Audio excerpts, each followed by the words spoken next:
Future English. How to talk about the future.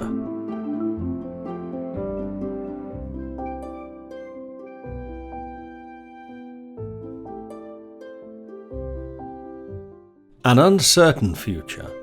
If you could predict the future with 100% accuracy, you'd be the richest person on the planet. It's the uncertainty of the future which dictates how we talk about it. There are 4 common ways to talk about the future in English, and it's the purpose of this English activation pack to show you how to talk about the future accurately. We'll explore the use of will and other modal verbs, going to, the present continuous, and the present simple to talk about the future. You'll find an activation quiz and an activation glossary to help you activate your future English. If you're ready to activate your English to talk about the future, read on.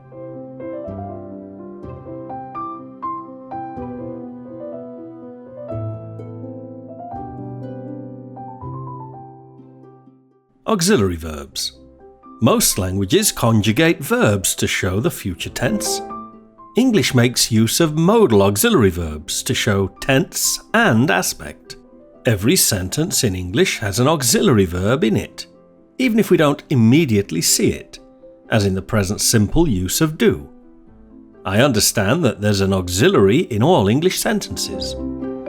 Here we have the present simple, but the auxiliary verb do is hidden. I call this the hidden do. The auxiliary verb do shows itself if we form a question.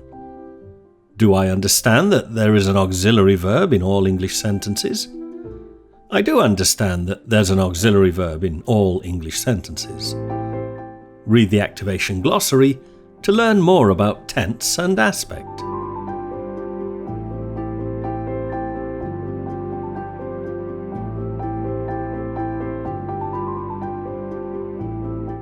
Will. Just as we use an auxiliary verb in every English sentence, we use an auxiliary to talk about the future. The auxiliary we use to talk about the future is will. I did write this English activation pack. Past simple tense, auxiliary do. I do write English activation packs. Present simple tense, auxiliary do. I will write more English activation packs. Future simple tense, auxiliary will.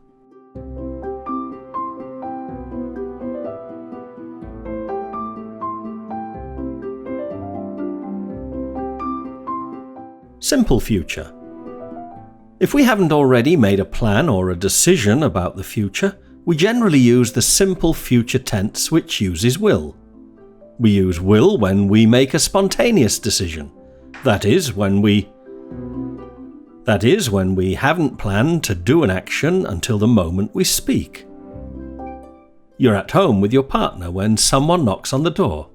The visit was not planned or expected, so the decision to answer the door will be spontaneous. I'll get the door. I'll see who it is.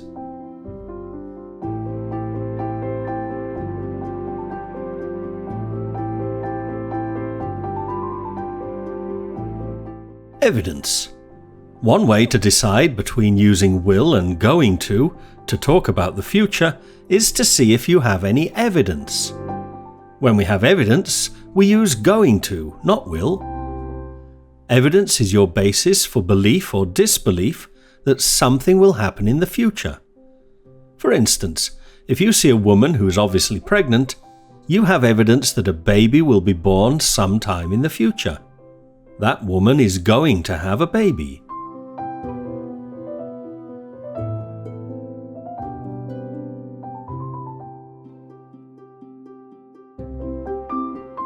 More evidence. You wake up in the morning and you look out the window. You see that the sky is full of dark storm clouds. You know from experience that dark storm clouds mean rain. You make a prediction based on the evidence. I think it's going to rain. It may not rain, of course. We can never be 100% certain about the future, but the evidence you have strongly suggests that it is going to rain.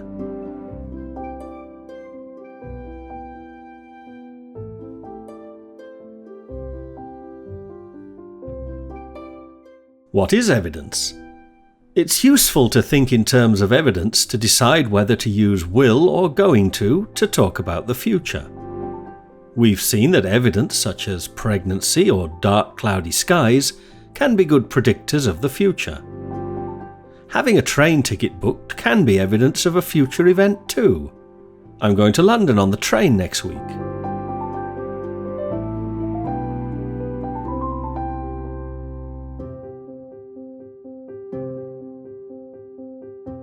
Negative evidence. It's useful to think in terms of evidence to decide whether to use will or going to talk about the future. We can also use evidence to say that something is not going to happen. Your alarm clock fails to go off in the morning and your plane leaves in half an hour. I'm not going to catch the plane and I am going to miss an important meeting. The evidence here, the 30 minutes to departure and the fact you're still in bed, an hour from the airport, suggests you are not going to catch the plane.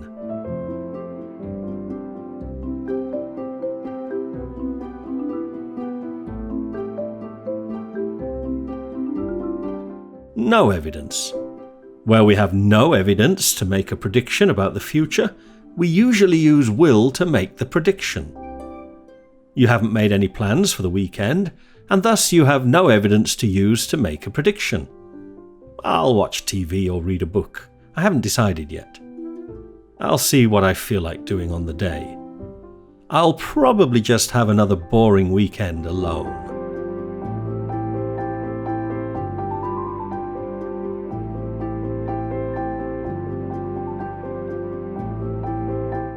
Will and going to.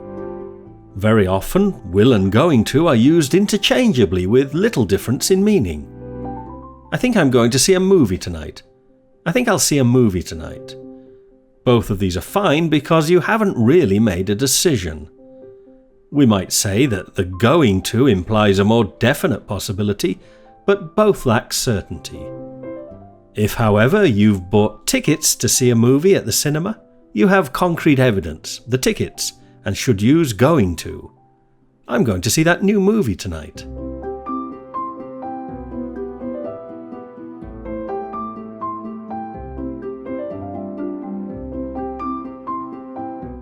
Intentions with going to.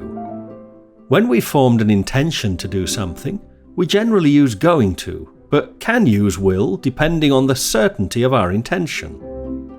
I just won $1 million on the lottery. I'm going to buy myself a new house. This intention is pretty certain. You've probably wanted a new house for a long time now. I just won $1 million on the lottery. I think I'll buy myself a new house. Hey, you just won $1 million and can do what you want. You may buy a new house, or you may not.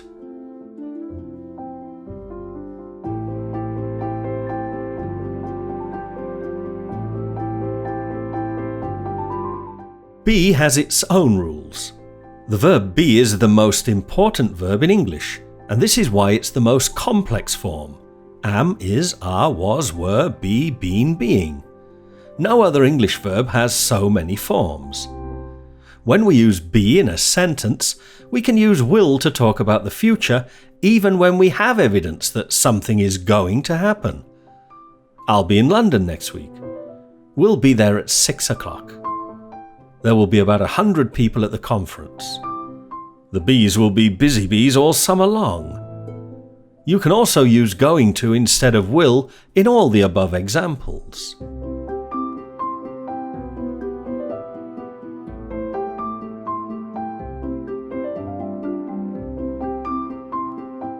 Present continuous.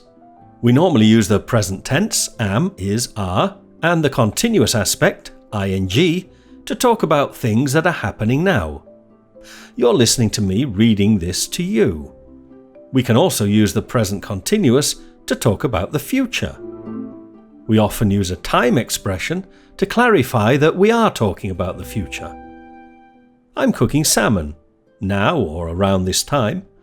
I'm cooking salmon tonight, future.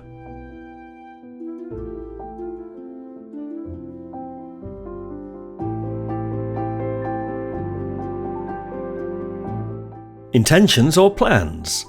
We can use the present tense, am is are, and continuous aspect, ing, or going to talk about both intentions and plans with no real difference of meaning.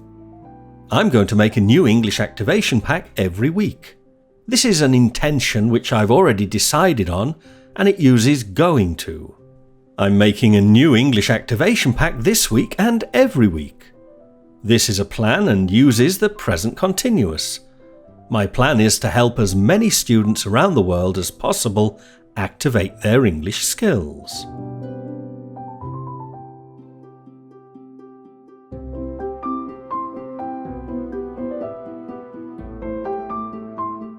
Unchangeable situations. When a plan has been made and it will be difficult or even possible to change it or cancel it, we use the present continuous to talk about it. Weddings are usually planned far in advance, and due to the number of people invited and the expense, wedding plans are difficult to change. She's getting married in July. They're getting married at the end of summer. We're getting married next week.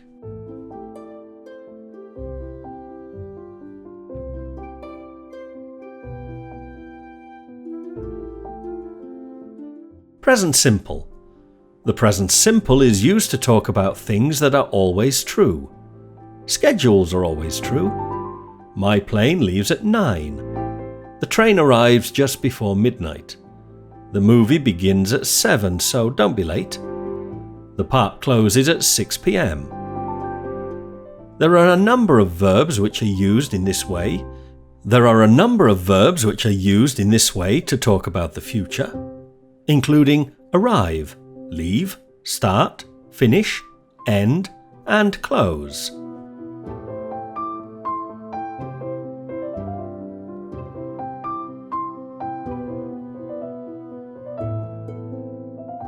Pronunciation of will. Will is often contracted in spoken English. I'll see you later. Because it's obvious who we're speaking to, we may lose the I'll altogether. See you later. An English joke relies for its humour on the pronunciation feature of the weak contracted will. Where's your friend from? Alaska? No, Alaska myself.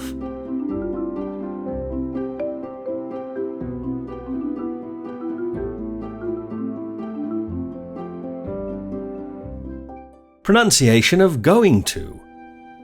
Going to is often heard as gonna in normal fast-spoken English, but you should never write it as gonna. She's gonna fall off that ladder in those shoes. Other phrases like gonna are found with the modals would, should, and could. He would have told me. He should have known. He would have told me. I should have known. He could have made it. We also get the same pronunciation feature with want to be, which gives us the word wanna be, as in I wanna be famous.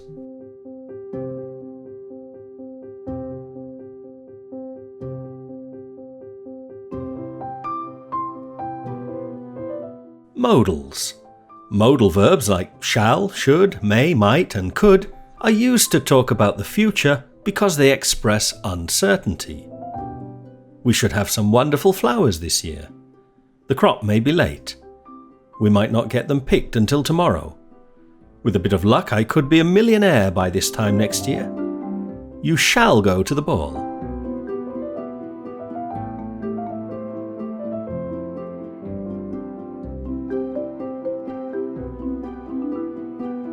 Activation glossary. Activate your vocabulary.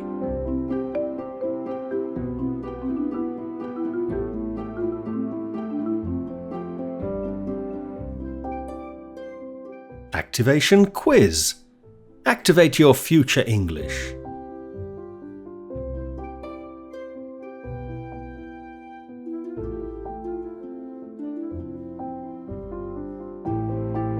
Activation pack. What you've watched in this video English lesson is the theory part of the English activation pack. This way of learning is passive. A more effective way to learn is through active learning. The English Activation Pack at British.com gives you the tools to activate your English learning. To get access to the activation material, buy the English Activation Pack for the price you want to pay today.